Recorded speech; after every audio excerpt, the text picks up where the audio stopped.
Bonne nuit, que la bénédiction de Dieu le Père, de Dieu le Fils et de Dieu le Saint-Esprit soit avec toi et avec toute ta famille. Que Jésus-Christ soit devant nous, derrière nous, à notre droite et à notre gauche, et que le sang de Jésus couvre notre famille. Nous déclarons qu'il y aura accomplissement, restauration et prospérité.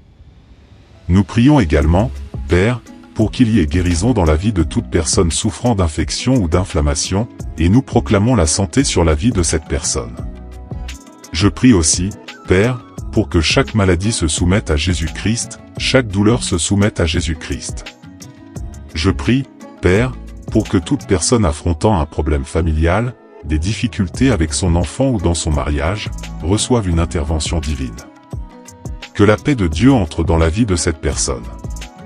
Je prie également pour tous ceux qui font face à un défi financier, une lutte dans leur travail, dans leur entreprise, dans leurs affaires. Je demande que chaque chaîne entravant la vie de cette personne soit brisée au nom de Jésus.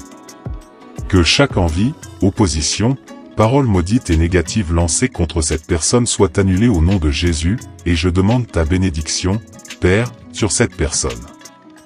Je prie pour que des provisions et des miracles se manifestent dans sa vie au nom de Jésus. Père, nous voulons aussi te consacrer notre vie, tout ce que nous avons, tout ce que nous sommes et tout ce que nous deviendrons.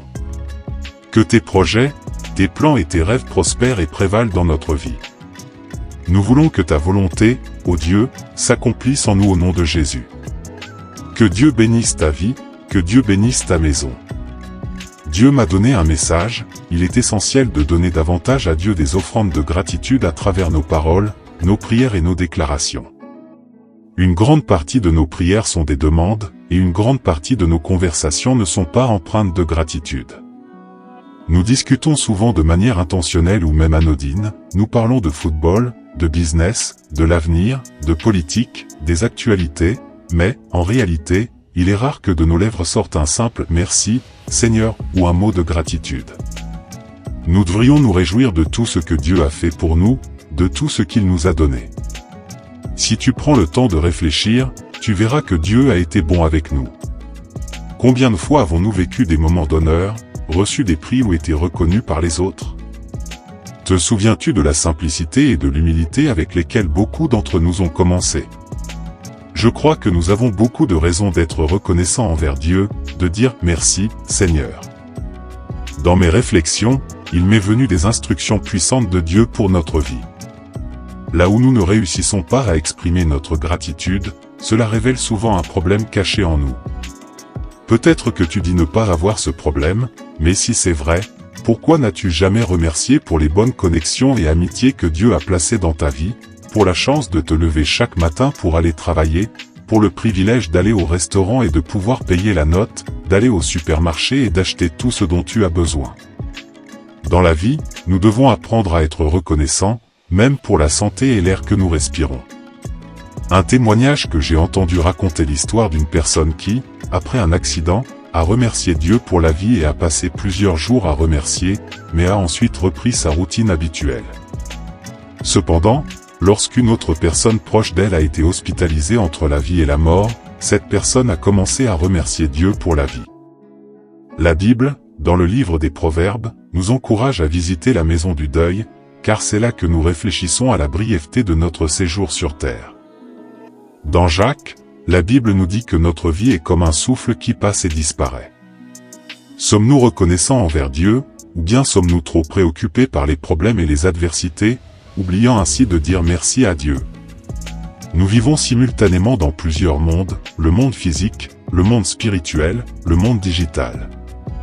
Parfois, les gens se laissent emporter, pensant que leur vie se limite aux réseaux sociaux, au travail, ou même uniquement à leur mariage.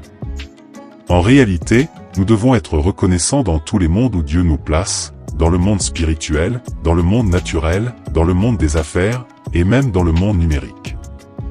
Lorsque tu concentres trop sur une seule chose et oublies d'être reconnaissant, tu risques de perdre la valeur des choses. L'oubli de la gratitude fait également perdre la valeur de ce que Dieu nous a donné.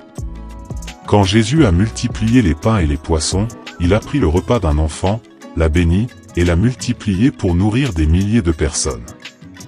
Jésus a remercié pour ce qui n'était pas suffisant, et cela a ouvert la voie à la provision divine. Si tu n'as pas assez, sois reconnaissant pour ce que tu as. Remercie pour ce que tu possèdes, car ton cœur reconnaissant libérera des fleuves de provision, de surnaturel et de miracles de Dieu. Remercie pour ce qui est insuffisant aujourd'hui, même si tu dis que tu aimerais avoir plus, sois reconnaissant pour ce que tu as.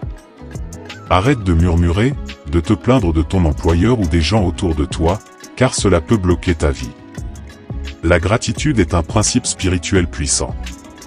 Les principes me conduisent à la prospérité, vivre les principes et la volonté de Dieu me fait prospérer et être béni. Ce n'est pas la quantité de travail qui m'apportera la réussite, mais le respect des principes. Celui qui respecte les principes vit les promesses de Dieu. Jésus a remercié pour quelque chose qui était insuffisant, ainsi, tout ce que tu enveloppes de gratitude devient un terrain fertile pour la croissance. Ma famille est là, je vais envelopper ma famille de gratitude. Merci pour ma famille, merci pour ma femme, merci pour mes enfants.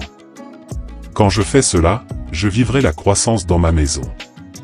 Si je prends mon entreprise et l'enveloppe de gratitude, avec des offrandes de reconnaissance envers Dieu, mon entreprise prospérera. Tout ce que tu enveloppes de gratitude, avec une louange envers Dieu, portera du fruit et grandira. Ce principe spirituel te permettra de vivre les promesses de Dieu dans ta vie. Le Père transforme le mal en bien lorsque nous lui offrons tout avec gratitude. C'est le message que j'avais pour toi. Amen. Et maintenant, je souhaite déclarer le psaume 91. Celui qui habite dans l'abri du Très-Haut repose à l'ombre du Tout-Puissant. Prions maintenant. Père, au nom de Jésus-Christ, je te présente la vie de chaque personne ici. Nous te rendons grâce, Dieu, car tu es un Dieu bon qui veille sur nous et pourvoit à nos besoins. Nous voulons te remercier pour notre famille, pour notre travail, pour notre santé, pour que notre nom soit inscrit dans le livre de la vie, pour que toute notre maison te serve. Père, que ta bénédiction soit sur chacun ici. Que la paix, la prospérité, la restauration et l'accomplissement soient sur leur vie. Libère-les de toute oppression, de tout obstacle, de toute intimidation ou de toute peur. Au nom de Jésus, Amen. Que Dieu te bénisse.